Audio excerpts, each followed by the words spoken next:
آج کی اس نشست میں ہم بات کریں گے جنگ بدر کے بعد ہونے والی جنگی سرگرمیوں کے متعلق۔ بسم اللہ الرحمن الرحیم، اللہم صلی علی محمد وعلی آل محمد وعطرتہ بعدد کل معلوم لک۔ السلام علیکم ناظرین، سیرت النبی صلی اللہ علیہ وآلہ وسلم کی 43ویں نشست میں خوش آمدید۔ ناظرین، آپ ہمارے بدر سیریز کے 5 ایپیسوڈز اس سے پہلے سن چکے ہیں، جس میں جنگ بدر کے تمام تر احوال بتائے گئے ہیں۔ اب چونکہ رسول اللہ صلی اللہ علیہ وآلہ وسلم کی ذات بابرکت مکہ میں اس قدر واضح ہو چکی تھی کہ لوگ اس بات پر ششدر تھے کہ ایک ایسا آدمی جس کو مکہ میں ہم شدید ستاتے تھے، آج حالات یہ ہیں کہ وہ شخص اللہ کی مدد کے ساتھ ہم پر حاوی ہو چکا ہے۔ تو لوگوں نے بدر کے بعد کئی ساری جنگی سرگرمیاں کی۔ آپ سیرت النبی صلی اللہ علیہ وآلہ وسلم کی تمام تر کتابوں میں چند ایک غزوات اور جنگوں کا ذکر سنتے ہیں، لیکن یہ یاد رکھیے کہ رسول اللہ صلی اللہ علیہ وسلم نے کئی ایسی جنگیں اور غزوے کیے کہ جس میں رسول اللہ صلی اللہ علیہ وآلہ وسلم واضح طور پر موجود بھی رہے اور حکمت عملی بھی تیار کی، لیکن چونکہ ان غزوات کے متعلق اتنی بات نہیں کی جاتی، اسی لیے وہ سب کے سامنے واضح نہیں ہے۔ لیکن ہماری سیرت النبی صلی اللہ علیہ وآلہ وسلم کی سیریز میں ہم آپ کو ان تمام تر جنگوں اور غزووں کے متعلق بتائیں گے۔ بدر کا مارکا مسلمانوں اور مشرکین کا سب سے پہلا مارکا ٹکراؤ تھا اور فیصلہ کن مارکا تھا، جس میں مسلمانوں کو فتح مبین حاصل ہوئی اور سارے عرب نے اس کا مشاہدہ کیا۔ اس مارکے کے نتائج سے سب سے زیادہ وہی لوگ دل گرفتہ تھے جنہیں براہ راست یہ نقصان عظیم برداشت کرنا پڑا تھا، یعنی مشرکین، یا وہ لوگ جو مسلمانوں کے غلبہ اور سربلندی کو اپنے مذہبی اور اقتصادی وجود کے لیے خطرہ محسوس کرتے تھے، یعنی یہود۔ چنانچہ جب سے مسلمانوں نے بدر کا مارکا سر کیا تھا، یہ دونوں گروہ مسلمانوں کے خلاف غم و غصہ اور رنج و الم سے جل اٹھے اور ان کے متعلق ارشاد ہوا، تم اہل ایمان کا سب سے زبردست دشمن یہود کو پاؤ گے اور مشرکین کو۔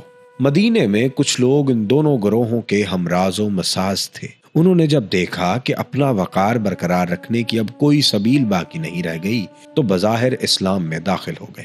یہ عبداللہ بن ابی اور اس کے رفقا کا گروہ تھا۔ یہ بھی مسلمانوں کے خلاف یہود اور مشرکین سے کم غم و غصہ نہ رکھتا تھا۔ اس کے علاوہ ایک چوتھا گروہ بھی تھا، یعنی وہ بدو جو مدینے کے گرد و پیش بود و باش رکھتے تھے۔ انہیں کفر و اسلام سے کوئی دلچسپی نہ تھی، لیکن یہ لٹیرے اور راہزن تھے، اس لیے بدر کی کامیابی سے انہیں بھی قلق و اضطراب تھا۔ انہیں خطرہ تھا کہ مدینے میں ایک طاقتور حکومت قائم ہو گئی تو ان کی لوٹ کھسوٹ کا راستہ بند ہو جائے گا، اس لیے ان کے دلوں میں بھی مسلمانوں کے خلاف کینہ جاگ اٹھا اور یہ بھی مسلم دشمن بن گئے۔ اس طرح مسلمان چاروں طرف سے خطرے میں گھر گئے، لیکن مسلمانوں کے سلسلے میں ہر فریق کا طرز عمل دوسرے سے مختلف تھا۔ ہر فریق نے اپنے حسب حال ایسا طریقہ اپنایا تھا جو اس کے خیال میں اس کی غرض و غائیت کی تکمیل کا کفیل تھا۔ چنانچہ اہل مدینہ نے اسلام کا اظہار کر کے در پردہ سازشوں، سیسہ کاریوں اور باہم لڑانے بھڑانے کی راہ اپنائی۔ یہود کے گروہ نے کھلم کھلا رنج و عداوت اور غیظ و غضب کا مظاہرہ کیا۔ اہل مکہ نے کمر توڑ ضرب کی دھمکیاں دینی شروع کی اور بدلہ اور انتقام لینے کا کھلم کھلا اعلان کیا۔ ان کی جنگی تیاریاں بھی کھلے عام ہو رہی تھی، گویا وہ زبان حال سے مسلمانوں کو یہ پیغام دے رہے تھے، ایک ایسا روشن اور تابناک دن ضروری ہے جس کے بعد عرصہ دراز تک نوحہ کرنے والیوں کے نوحے سنتا رہوں۔ اور سال بھر کے بعد وہ عملاً ایک ایسی مارکہ رائی کے لیے مدینے کی چہار دیواری تک چڑھ آئے جو تاریخ میں غزوہ احد کے نام سے معروف ہے اور جس کا مسلمانوں کی شہرت اور ساکھ پر برا اثر پڑا۔ ان خطرات سے نمٹنے کے لیے مسلمانوں نے بڑے بڑے اہم اقدام کیے جن سے نبی صلی اللہ علیہ وسلم کی قائدانہ عبقریت کا پتہ چلتا ہے، اور یہ واضح ہوتا ہے کہ مدینے کی قیادت گرد و پیش کے ان خطرات کے سلسلے میں کس قدر بیدار تھی اور ان سے نمٹنے کے لیے کتنے جامع منصوبے رکھتی تھی۔ ہماری آنے والی اگلی تمام تر نشستوں میں آپ وہ تمام تر واقعات کا ایک مختصر خاکہ دیکھیں گے۔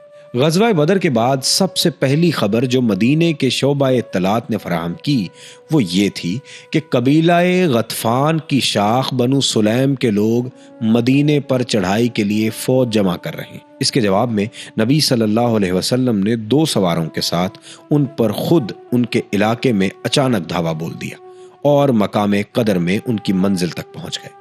بنو سلیم میں اس اچانک حملے سے بھگدڑ مچ گئی۔ وہ افراتفری کے عالم میں وادی کے اندر 500 اونٹ چھوڑ کر بھاگ گئے، جس پر لشکر مدینہ نے قبضہ کر لیا، اور رسول اللہ صلی اللہ علیہ وسلم نے اس کا خمس نکال کر باقی مال غنیمت مجاہدین میں تقسیم کر دیا۔ ہر شخص کے حصے میں 2 اونٹ آئے۔ اس غزوے میں یسار نامی ایک غلام ہاتھ آیا، جسے آپ نے آزاد کر دیا۔ اس کے بعد آپ دیار بنی سلیم میں 3 روز قیام فرما کر مدینہ پلٹ آئے۔ یہ غزوہ شوال میں بدر سے واپسی کے صرف 7 دن بعد پیش آیا، اور اس غزوے کے دوران سبا بن عرفتہ کو، اور کہا جاتا ہے کہ ابن ام مکتوم کو، مدینے کا انتظام سونپا گیا تھا۔ جنگ بدر میں شکست کھا کر مشرکین غصے سے بے قابو تھے، اور پورا مکہ نبی صلی اللہ علیہ وسلم کے خلاف ہانڈی کی طرح کھول رہا تھا۔ بالآخر مکے کے 2 بہادر جوانوں نے طے کیا کہ وہ اپنی دانست میں اس اختلاف و شقاق کی بنیاد اور اس ذلت و رسوائی کی جڑ، نعوذ باللہ، یعنی نبی صلی اللہ علیہ وسلم کا خاتمہ کریں گے، نعوذ باللہ۔ چنانچہ جنگ بدر کے کچھ ہی دنوں کے بعد کا واقعہ ہے کہ عمیر بن وہب جمحی، جو قریش کے شیطانوں میں سے تھا اور مکے میں نبی صلی اللہ علیہ وآلہ وسلم اور صحابہ کرام کو اذیتیں پہنچایا کرتا تھا، اور اب اس کا بیٹا وہب بن عمیر جنگ بدر میں گرفتار ہو کر مسلمانوں کی قید میں تھا۔ اس عمیر نے ایک دن صفوان بن امیہ کے ساتھ حتیم میں بیٹھ کر گفتگو کرتے ہوئے بدر کے کنویں میں پھینکے جانے والے مقتولوں کا ذکر کیا۔ اس پر صفوان نے کہا، خدا کی قسم، ان کے بعد جینے میں کوئی لطف نہیں۔ جواب میں عمیر نے کہا، خدا کی قسم تم سچ کہتے ہو۔ دیکھو، خدا کی قسم اگر میرے اوپر قرض نہ ہوتا جس کی ادائیگی کے لیے میرے پاس کچھ نہیں، اور اہل و عیال نہ ہوتے جن کے بارے میں اندیشہ ہے کہ میرے بعد ضائع ہو جائیں گے، تو میں سوار ہو کر محمد کے پاس جاتا صلی اللہ علیہ وسلم اور اسے قتل کر ڈالتا، نعوذ باللہ، کیونکہ میرے لیے وہاں جانے کی ایک وجہ موجود ہے، یعنی میرا بیٹا ان کے ہاں قید ہے۔ صفوان نے اس صورتحال کو غنیمت سمجھتے ہوئے کہا، اچھا چلو، تمہارا قرض میرے ذمے، میں اسے تمہاری جانب سے ادا کر دوں گا، اور تمہارے اہل و عیال میرے اہل و عیال ہیں، جب تک وہ موجود رہیں گے میں ان کی دیکھ بھال کرتا رہوں گا۔ ایسا نہیں ہو سکتا کہ میرے پاس کوئی چیز موجود ہو اور ان کو نہ ملے۔ عمیر نے کہا، اچھا تو اب میرے اور اپنے اس معاملے کو صیغہ راز میں رکھنا۔ صفوان نے کہا، ٹھیک ہے، میں ایسا ہی کروں گا۔ اس کے بعد عمیر نے اپنی تلوار پر سان رکھائی اور زہر آلود کرائی، پھر روانہ ہوا اور مدینہ پہنچا، لیکن ابھی وہ مسجد کے دروازے پر اپنی اونٹنی بٹھا ہی رہا تھا کہ حضرت عمر بن خطاب کی نگاہ اس پر پڑ گئی۔ وہ مسلمانوں کی ایک جماعت کے درمیان جنگ بدر میں اللہ کی عطا کردہ اعزاز و اکرام کے متعلق باتیں کر رہے تھے۔ انہوں نے دیکھتے ہی کہا، یہ کتا اللہ کا دشمن عمیر کسی برے ہی ارادے سے آیا ہے۔ پھر انہوں نے نبی صلی اللہ علیہ وسلم کی خدمت میں حاضر ہو کر عرض کیا، اے اللہ کے نبی صلی اللہ علیہ وسلم، یہ اللہ کا دشمن عمیر اپنی تلوار حمائل کی آیا ہے۔ آپ نے فرمایا، اسے میرے پاس لے آؤ۔ عمیر آیا تو حضرت عمر نے اس کی تلوار کے پرتلے کو اس کے گلے کے پاس سے پکڑ لیا اور انصار کے چند افراد سے کہا کہ تم لوگ رسول اللہ صلی اللہ علیہ وسلم کے پاس جاؤ اور وہیں بیٹھ جاؤ، اور آپ صلی اللہ علیہ وسلم کے خلاف اس خبیث کے خطرے سے چوکنا رہو، کیونکہ یہ قابل اطمینان نہیں ہے۔ اس کے بعد وہ عمیر کو اندر لے گئے۔ رسول اللہ صلی اللہ علیہ وسلم نے جب یہ کیفیت دیکھی کہ حضرت عمر اس کی گردن میں اس کی تلوار کا پرتلہ لپیٹ کر پکڑے ہوئے ہیں، تو فرمایا، عمر اسے چھوڑ دو، اور عمیر تم قریب آ جاؤ۔ اس نے قریب آ کر کہا، آپ لوگوں کی صبح بخیر ہو۔ نبی صلی اللہ علیہ وسلم نے فرمایا، اللہ تعالیٰ نے ہمیں ایک ایسے تحیہ سے مشرف کیا ہے جو تمہارے اس تحیہ سے بہتر ہے، یعنی سلام سے، جو اہل جنت کا تحیہ ہے۔ یعنی مکہ سے آیا ہوا وہ آدمی رسول اللہ صلی اللہ علیہ وسلم کو صبح بخیر کہتا ہے، تو آپ بدلے میں فرماتے ہیں کہ اللہ نے ہمیں اس سے اچھا تحیہ، یعنی اس سے اچھا جملہ دیا ہوا ہے، اور وہ سلام ہے جو جنت کے لوگوں کا کام ہے۔ اس کے بعد آپ نے فرمایا، اے عمیر تم کیوں آئے ہو؟ اس نے کہا، یہ قیدی جو آپ لوگوں نے قبضے میں کیے ہوئے ہیں، اس کے لیے آیا ہوں، آپ لوگ اس کے بارے میں احسان فرما دیجئے۔ آپ نے فرمایا، پھر یہ تمہاری گردن میں تلوار کیوں ہے؟ اس نے کہا، اللہ ان تلواروں کو برا کرے کہ یہ ہمارے کچھ کام نہ آ سکی۔ آپ نے فرمایا، سچ سچ بتاؤ کیوں آئے ہو؟ اس نے کہا، بس صرف اسی قیدی کے لیے آیا ہوں۔ آپ نے فرمایا، نہیں، بلکہ تم اور صفوان بن امیہ حتیم میں بیٹھے اور قریش کے جو مقتولین کنویں میں پھینکے گئے ہیں ان کا تذکرہ کیا۔ پھر تم نے کہا، اگر مجھ پر قرض نہ ہوتا تو میرے اہل و عیال نہ ہوتے تو میں یہاں سے جاتا اور محمد کو قتل کر دیتا، نعوذ باللہ۔ اس پر صفوان نے تمہارے قرض اور اہل و عیال کی ذمہ داری لی بشرط یہ کہ تم مجھے قتل کر دو، لیکن یاد رکھو کہ اللہ میرے اور تمہارے درمیان حائل ہے۔ عمیر ششدر رہ گیا۔ اس نے کہا میں گواہی دیتا ہوں کہ آپ اللہ کے رسول ہیں۔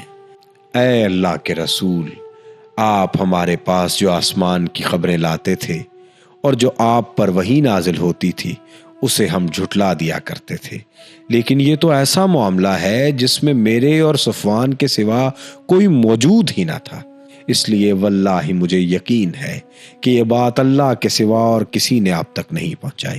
پس اللہ کی حمد ہے جس نے مجھے اسلام کی ہدایت دی اور اس قیام تک ہانک کر پہنچا لیا۔ پھر عمیر نے کلمہ حق کی شہادت دی اور رسول اللہ صلی اللہ علیہ وسلم نے صحابہ کرام کو مخاطب کر کے فرمایا، اپنے بھائی کو دین سمجھاؤ، قرآن پڑھاؤ اور اس کے قیدی کو آزاد کر دو۔